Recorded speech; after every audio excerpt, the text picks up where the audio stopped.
Hey guys, I'm not your daddy. This is gonna be another video, kinda scripted. Might go off script, probably will go off script. But I want to talk about video game bosses that I hated. That I hated so much that they can go fuck themselves with a Bendy straw. Oh, by the way, also forgot to mention, spoilers for Ace Attorney Investigations Collections. The second game, Ace Attorney Investigations 2. Just watch out for that if you did not want to be spoiled for that game. Okay, let's start off strong with Okumura from Persona 5. Man, Persona 5 was my first Persona game, and I really liked it. You know, I liked the characters. I even like to hate some of the characters. I mean, I talk so much shit about Yusuke in my head. And I like the overall gameplay, you know, I like the balance between the dungeon crawling and the sim-like aspect. One thing I didn't quite like though was Okumura's bitch-ass boss fight. Oh my god.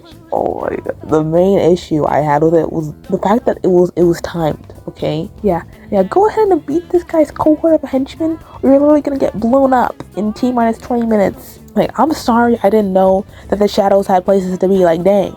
If that entire boss fight hadn't been timed, I think I actually could have beat it on my second try. Okay, but you have to understand, the Phantom Troop I was rocking with had basically no firepower. We were hitting them with our noodle arms, okay? But we weren't defenseless, okay? No ma'am. In fact, we were very defenseful, okay? I had revival beads coming out the freaking wazoo.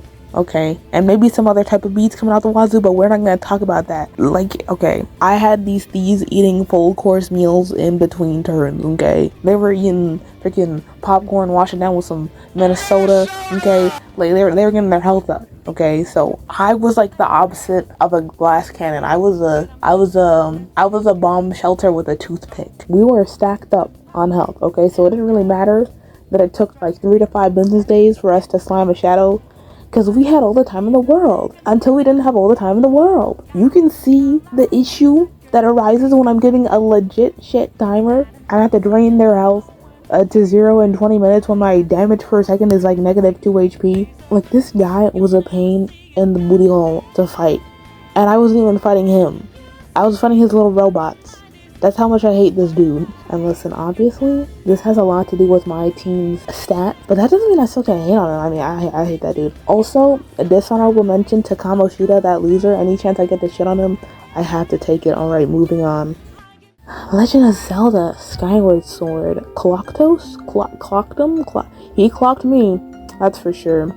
This freaking 6-armed freak, bro. Oh my god.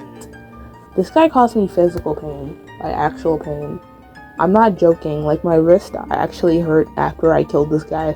I don't think I've ever swung my Wii remote with such anger and frustration. I don't think I've ever swung anything with so much anger and frustration. You know the phrase, knowing is half the battle? Knowing was like 75% of the battle for me. I didn't realize I could pick up his cutlass until like maybe my 4th attempt. And I wasted so much time trying to slice this dude with my toothpick of a sword when I had the bazooka sitting right in front of me the whole freaking time. Also, I didn't realize that the pillars could drop hearts when you broke them for the longest time either. There was just so much information I didn't have fighting this dude. I was pretty much doomed from the get-go. You know how shocked I was when I removed this lower man's half? Like, I didn't know I could do that. And the thing is, he's not even that difficult to defeat. If you know his attack patterns, his weak points, and all that. But I just had so much PTSD from playing this dude that when I was doing the boss rush mode to get the Hylian shield, I basically gave up as soon as I saw this dude line up. Like, it didn't matter if he was like my very first boss and I had full health, because I knew that even if I'd somehow managed to survive, I wasn't gonna have enough health to fight all the other 7 bosses, bro. Clocktos messed with my mental so bad. I'm a bit surprised I haven't had nightmares about this dude yet. I'm also surprised I haven't had nightmares about the Guardians either. The Silent Realm trials, that it just turned into a straight horror game. Like, you're just running from literal demons at that point. Also, this guy wasn't a boss or even like technically an enemy in the game, but fuck Scrapper. Like, that guy was an off for no reason. This guy was just mean to me because I was cool with his quote-unquote girl. Fee didn't even like this dude. She used him, and she didn't even like him like that. Like, okay. Enough about this. We're moving on to Ace Attorney investigations. To Ace Attorney Investigations 2. Eustace Winner. All rise. Now sit. Now throw it in a circle. I don't know if a lot of people would consider him a boss in the traditional Ace Attorney sense as much as he was an obstacle, but he was literally the most unfair mind chess opponent in the whole game. I already didn't like the mind chess minigame because it took out a lot of the logic-based gameplay and substituted it with, well, if their sprite changed from happy to sad, then you know you've got them. Oh, yup. But this guy doesn't even have sprites, okay? Like, he doesn't have sprites that you can base your dialogue choices off of. You just have to guess what he wants to hear, which requires you to pay attention to his character, but like, why would I ever genuinely take the time to listen to anything this idiot has to say to me when I already know that whatever it is wrong? Okay, maybe that was a little harsh, but his battle really just brought out the worst in that minigame, I'm sorry. Also, the correct dialogue options are not options I think anyone would want to hear after being freaking kidnapped by their dad. Like, kidnapped by anyone, let alone their own dad, who also, by the way, just called him trash in front of everyone in the courtroom.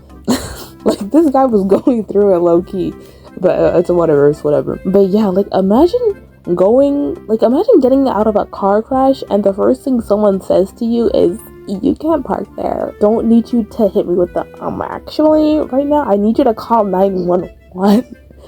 Edgeworth, why are you correcting this man? Actually, it's not Bon Appetit, it's Bon Appetit. Edgeworth, I love you. I like you. But I kind of really loathe you then. I don't know how correcting him for getting common phrases wrong was supposed to make him feel any better, but I don't know, man. Maybe he was a masochist this whole time and we never knew. And you know, I gotta give my 2 cents about a random detail in the game that's not related to this video. Was anyone else freaking the fuck out when they first realized that Sean was Judge Gabble's son? Like, I was probably sat there in the evidence folder just looking at 26 and 13 and having 12 aneurysms trying to figure out if this was real. Thankfully, they revealed that wasn't the case, but they didn't reveal that fact soon enough. I spent like a good 30 minutes just thinking this woman gave birth at 13, which obviously isn't impossible, but is pretty messed up. I don't know the Borderlands theme. You know what I do know? No.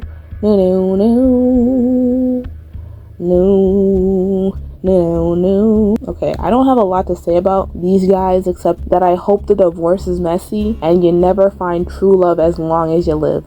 Seriously though, why was an optional side quest this difficult? Like, I know I'm cheeks at FPS games, but it's just too much. It's only so much I can take. A brawl is surely brewing. And begin! Okay, last but most definitely not least, we got the knight from Cuphead. I know, logically speaking, I didn't spend the entire day playing this guy, but my entire mind and body would very much so like to argue otherwise. The craziest part is, I was fighting this dude with a friend.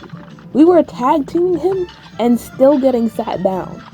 Like, we technically speaking had infinite health, and we're still getting slimed with the frick. I must have insulted this horse's teeth 67 times before we slimed that pink pony. Like, you know what? You know what I think? I think I could beat him right now, today, in less than 3 tries. I could do it. I could. Because if you think about it, it's really just that. Oh my gosh, wait. I almost forgot about this dude. Okay, from Phantom Dust. There's this game, Phantom Dust. I started playing it. Oh, I feel like it's almost 2 years ago now. But the last boss in Phantom Dust, at least I think it's the last boss because I haven't finished the game. This boss is way too hard. Like, I haven't finished the game to this day just because I have not beat this dude. If there's a second stage of this boss fight, I've never seen it. I've only ever been stuck on the part where you have to fight the freaking giant eye in the sky. And I promised myself, Kale, don't complain about endgame bosses because those are meant to be brutally challenging. But it gets to a point, an hour and 15 days spent on missions, and by missions, I mean trying to kill this dude. Oh, and listen, I wasn't a little baby when I was playing through this game, okay? I definitely had my fine motor functions in check at this point. But okay, that's the end of the video. I hope you beat every boss in every game you ever play, and if you watch this entire video and haven't subscribed or hit the like button, I mean, I'm not gonna judge you, but I am gonna ask questions. If there are any like game recommendations or things you wanna see me play, or even if you don't want to see me play them, but you just think I should play them, let me know, because I just finished Ace Attorney 2 recently, and I kind of don't have anything to play. I mean, I do. I have Earthbound, but like, Earthbound, you know what I mean? Thanks for coming to see what's up. What's that? And goodbye.